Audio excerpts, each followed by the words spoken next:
Hello, everybody. Welcome to the first episode of the broadcast. I can come on here and explain some things or just talk about some things that are on my mind. For example, I want to explain the origins on C and Q, or on C and G. My two Murder Drones characters that I created, that I made to personally be like one of the two main characters that you see in Murder Drones Future, Murder Drones Future, my season 2 series, which you already all know. And the lore in their story wasn't so prominent in the original season 2 parody. The reason why that is because that was around the time I hadn't really had their lores all fleshed out. But now that I do, I can do a proper explanation on their origins. Now, one thing to know about C and G, they were actually characters that were one of the characters I made for another series, but those characters were ended up scrapped and recycled into the characters you got now.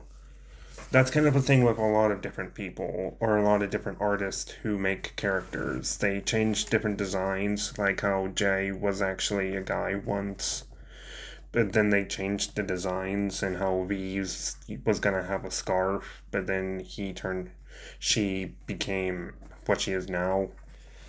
Now, the characters of C and G, actually, to recap the lore, they were once normal murder drones. They were sent to the planet that had C and Wolf on it, called Sapphire 7. Sapphire 7 was actually like Copper 9, except for a bunker it had a military base, which was actually. Which I guess if you couldn't make those two characters jealous enough of each other. But in the fort within on the planet, instead of doors, they used a heat shield to like cover the planet. So, because for actually, even though the planet is a desert planet, it actually is around the same temperature there as Copper 9. I don't know how that works. I haven't really thought that far yet. But another thing to note is when they came to Sapphire 7, Sapphire 7 was abandoned, or at least not yet fully. Sapphire 7 was abandoned, or I guess hold on, I'm using my train of thought. But once they got to Sapphire 7, they were like the murder drones we would see on the actual show, like N and V and J, how they were when they first came to Copper 9. They were just a bit more restrung because the like field of the heat shield. Another thing that should be known is the series that goes on Sapphire 7 actually takes place almost at the exact same time as the series. That's the real series that goes on. Like, the pilot, I'd say, like, the first episode I made of it goes on probably, like, in the middle of the pilot. That's how, like, they take place somewhat at the same time. But I say, like, Sapphire 7 is, like, a later or sooner, it's like a later or sooner time frame. So, yeah. That's one of the other things. So, it like avoids like certain things being confusing. Any other way, the thing I want to go into mostly is how C and G became good. Well, it all started when Wolf and his brother, if you guys haven't seen a certain video, Wolf and his bro Spike and Wolf and his brother Spike wanted to get rid of the murder drone, so they stole a weapon, or like a bomb, or they thought it was a bomb. And in a moment of fear, the bomb went off, but it wasn't really a bomb. It was more like it was a device that I don't really know how to call it. But with that device, it somehow switched parts of their code. Like Wolf and Spike's code got switched with the programming of C and G, which is another thing I'll get into later. But C and G, when their codes got switched, It was actually the code or the programming in their system that made them how they are. Like, that made them murderers, killing machines.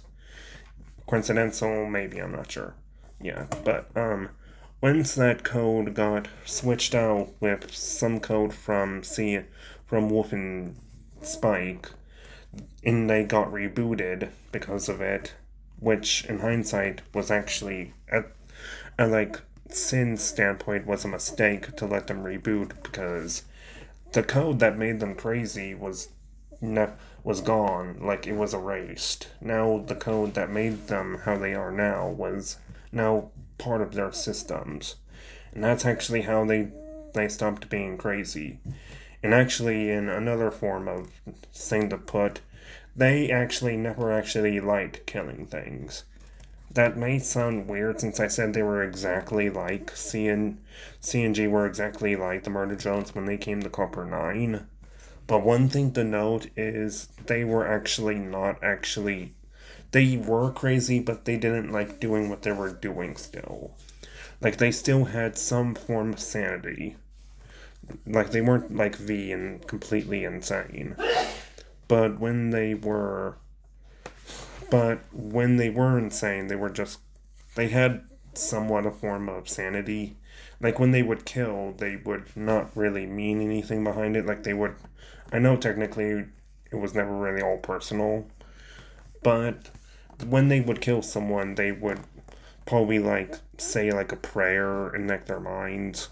It's like something like that, and they never actually hold general like they never held any general thrill from killing someone. That's how they were like. Like, they never hold any amusement or exhilaration. That's kind of like it. And like another thing I wanted to point it out, which I never really did, is when they actually laugh or when they would laugh to kill someone, like how we did, the laughter would actually be fake. Like, they would not actually be laughing. They would just be like fake laughing because they needed to show the thing that they were supposed to be killing machines. But once the code got erased and they were technically they were free. They weren't cured from the Murder Drones virus, but they were normal. They could like they felt like their old selves again. Say with Wolf and C, they actually got infected with something else. Wolf and Spike, not C and G, but Wolf started. How he got infected is his morals or like his feeling of fear kind of stopped working. Like, he no longer felt afraid, or like he no longer had like feelings of dread or fear or any kind of other feeling. Eventually, it did roar off, but it did make his mental state like almost unbreakable. Like, he basically became like almost unfeared, unflinchable by anything. Like, he could probably like, it's weird to say, but he could probably see someone get stabbed 30 times and he wouldn't even flinch. That's a weird thing to say, but it's one thing to note. But another thing to point out would be that Spike actually got it way worse. Spike got infected way worse than him, and after that, Spike actually had a, did something that it actually caught a lot of people by surprise. And at this point, they were like in halfway through episode 8. That's what the time frame would be. That Spike actually killed Wolf CNG's leader, which was Q. Well, technically Q was second in command. Technically C was actually the leader, but Q was a bit of a jerk, so I don't really know how to put it, but when C got killed by Wolf, or not Wolf, Spike, not C, Q got killed by Spike, something actually happened. Like, by the way they looked, by like the expressions which you would have saw from C and G, they would like look terrified or like surprised, because at that point no one has actually ever really killed a murder drone, like beyond cloning. Like, Q was dead, like dead, I mean, technically, you could kill a murder drone if you destroy their core, and that's what Wolf did. And after some other stuff happened, another thing to note is Wolf actually turned Q's body into armor.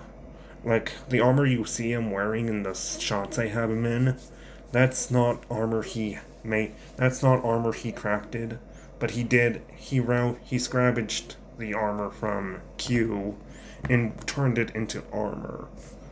Like the headband he has, it's not actually his headband. It's not attached to him. It's literally Q's headband, and he wears it like just a normal headband. Which is something he actually does because it sets warnings to like those other murder drones, which frankly he has killed a lot of murder drones. No doubt there, he has killed a lot of murder drones. Like he's almost killed enough murder drones than the murder drones have did worker drones. Like Wolf is a menace. He's hardly even really considered a monster, or he's hardly even considered a killer or a murder drone. He's more of just a ravaged beast, is a better way to put it. But that's something you might have to find out later. So, if you guys have any questions about other things, feel free to comment, and thank you for watching the first broadcast.